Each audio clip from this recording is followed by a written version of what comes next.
Steve had been hustling alone in the bustling big city for what felt like an eternity. Back when he first packed his bags and headed for the big city, he was armed with ambition and dreams so vivid they seemed inevitable. But now, those dreams felt like distant echoes, lost in the relentless grind, a whole decade of sacrifices.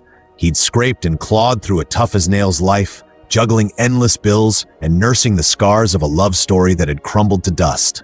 Despite all he gave up, his time, energy, even pieces of himself, his dreams slipped further and further away. Friends he used to lean on had all moved on, drifting to their own lives, leaving Steve behind as if he were a memory they were happy to forget. Out of options and with nothing left to fight for, Steve made the tough call to pack it all in. He sold what little he had left, bought a ticket, and made the journey back to his hometown. But instead of a hero's welcome, Steve walked straight into judgment. His mother sighed, muttering how her son had returned empty-handed after all those years in the city, only to add more burden to the family. His father, visibly irritated, made no effort to hide his disappointment. "Find a job," he barked, expecting Steve to leap into action. But Steve, drained and disillusioned, spent his days sprawled on the couch, too defeated to care. His sister wasn't any more forgiving. She threw out cold, cutting words without hesitation. That night, as Steve tried to explain himself, to share his struggles, his sister turned away,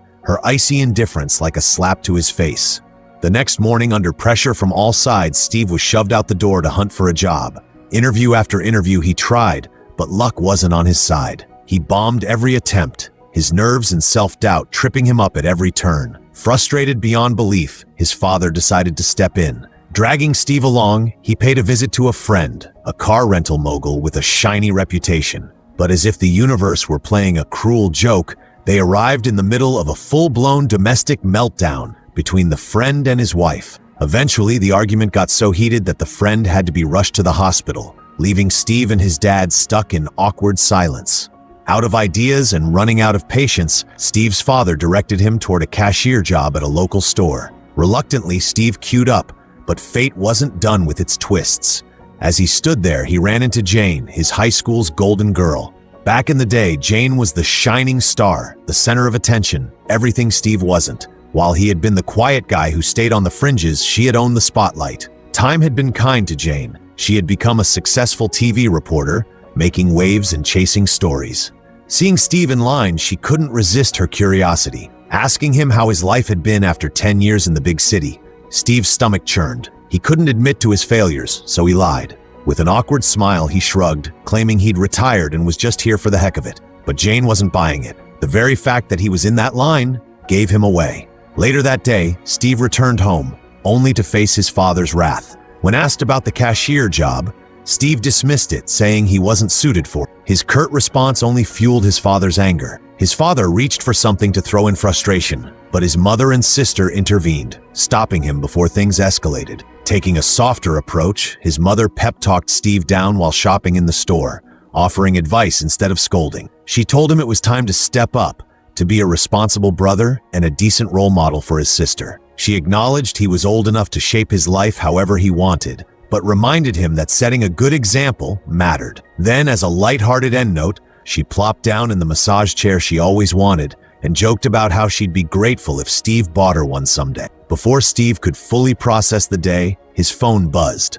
It was Jane, asking to meet. Broke and unsure of how to even get through the day without help, Steve swallowed his pride and borrowed a little cash from his mom. Meeting Jane at a restaurant, they spent time reminiscing about high school. Steve didn't have much to say. His life back then had been uneventful and ordinary. What he didn't realize was that Jane had once seen him differently. Back in school, she'd admired his quiet charm, the way he carried himself with a cool confidence, but those were things in the past. Now, she had her own story, a family, a career, and most recently, a divorce. Sensing an opening, Steve tried to turn on the charm, but Jane stopped him cold. Instead, she laid out her predicament. Her boss at the TV station had tasked her with creating a heart-touching documentary. Initially, Jane had planned to feature a war veteran, but tragedy struck, and her subject passed away before filming began. Scrambling for a new angle, she pitched the idea of documenting Steve's life, a man who went to the city chasing dreams, only to return home empty-handed. Steve was stunned. Not only had his lie been exposed, but Jane was offering him a chance to turn his failures into something meaningful. Memories of high school flooded back. his old notebooks filled with scripts, the dreams he once had of telling stories through film. Encouraged by his mother's discovery of those dusty pages, Steve felt a flicker of hope. It wasn't easy, but he pushed his pride aside. For the sake of his dream, for the chance to create something real, Steve said yes. The next morning, Steve found himself in front of the camera, ready for his interview. Jane, ever the perfectionist, directed him to share his life in the big city. The highs, the lows, the struggles. But Steve, never one for eloquence, stumbled over his words.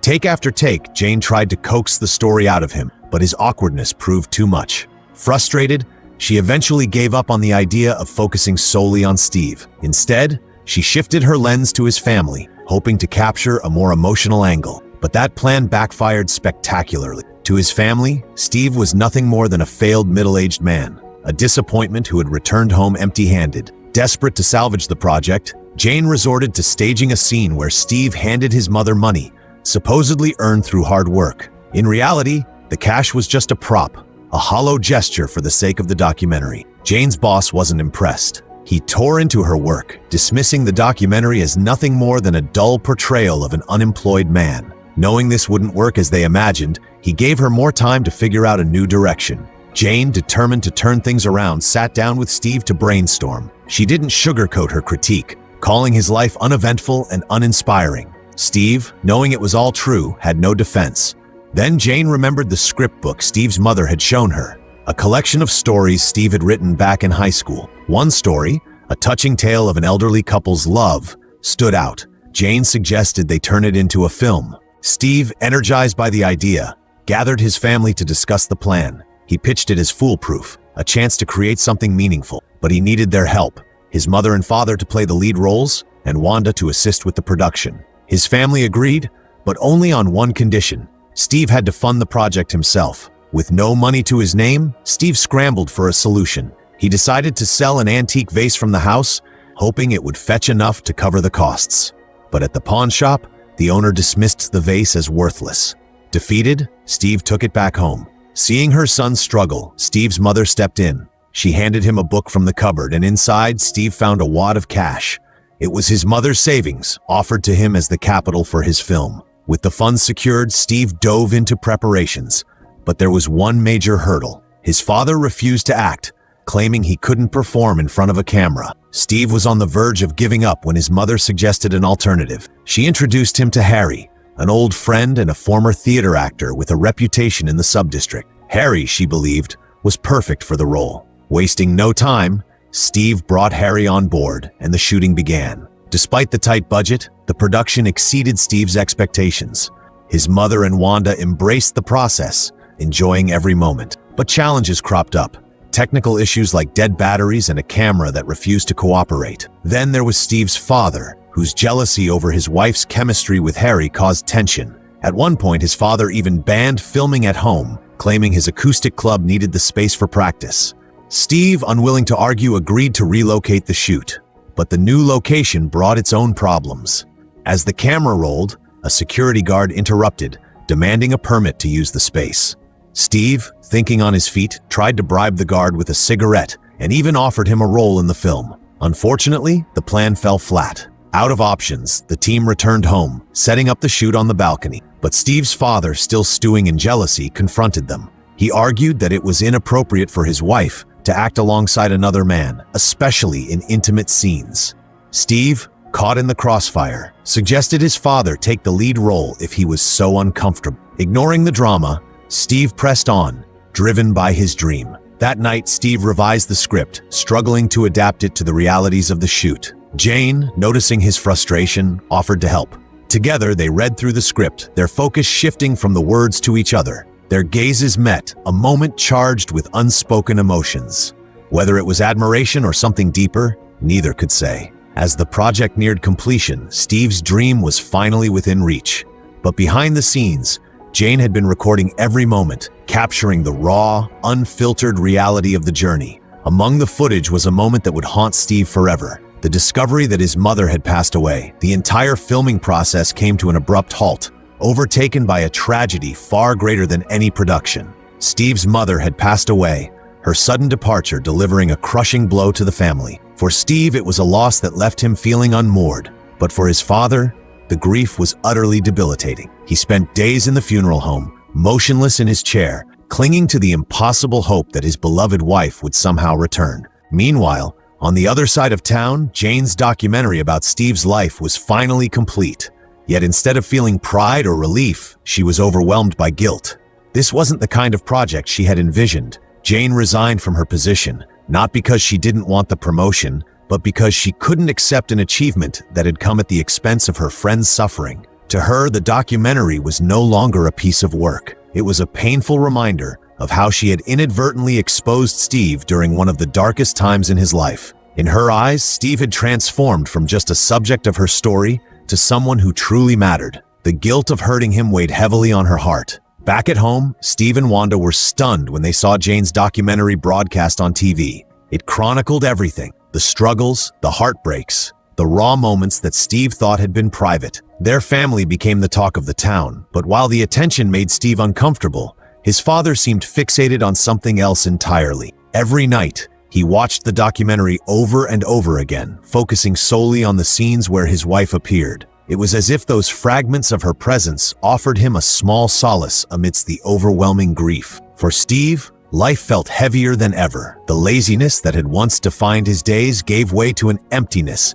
that seemed insurmountable. The house echoed with silence, yet his mother's voice, her nagging, her scolding, still lingered in his memory. Each time he passed the massage chair she had longed for, he felt the sting of regret, knowing he had never been able to buy it for her. One quiet day, as Steve drifted into a daydream, his mother's shadow seemed to return.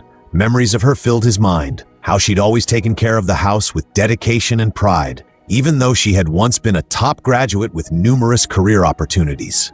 She had chosen love over ambition, leaving behind a promising future to build a life with her husband. People might have seen their life as flawed, but his mother had embraced it with grace.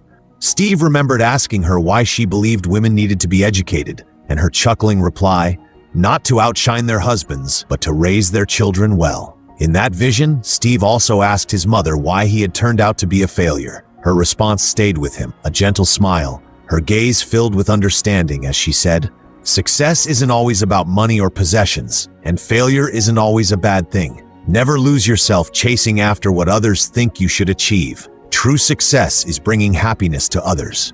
Her wisdom began to heal the cracks in Steve's heart, but before he could dwell further, his father approached him with an unexpected request. "Finish the film," he said, his voice filled with determination. He would do whatever it took to help Steve complete it, not just for the sake of the project, but so he could see his beloved wife one last time. 3 years passed since the loss of Steve's mother, and the weight of grief began to wear on his father's health. When Steve's father passed away a month later, the sorrow deepened. Yet, Steve and Wanda made it a ritual to visit their parents' graves, bringing along the items their mother and father had cherished but never received in life. It was their way of honoring them, of keeping their memory alive. Steve eventually found himself working as a taxi driver, while his sister Wanda pursued her dream of opening a fitness center with a friend in another city. Knowing she would need all the help she could get, Steve handed her his ATM card, offering her the savings he'd set aside. It wasn't much, but it was everything he had,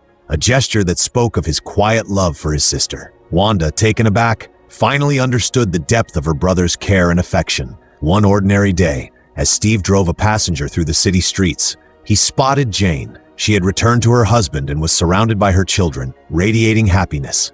Steve felt no bitterness, only a calm acceptance. He realized that life was a mosaic of joy and sorrow, a balance that everyone carried in their own way. Arriving home, Steve braced himself for the quiet emptiness that had become his new normal. No more nagging from his mother, no angry outbursts from his father, no playful mischief from Wanda. But that day, he received news that turned everything around. His short film had won an award at the biggest film festival in China. Wanda, unbeknownst to him, had submitted it in secret. At the end of the broadcast, a clip of his father played, a message of love and pride. "They may not be great in the eyes of others," his father said, "but to me, my children are the most meaningful thing in my life. Live your lives as best as you can."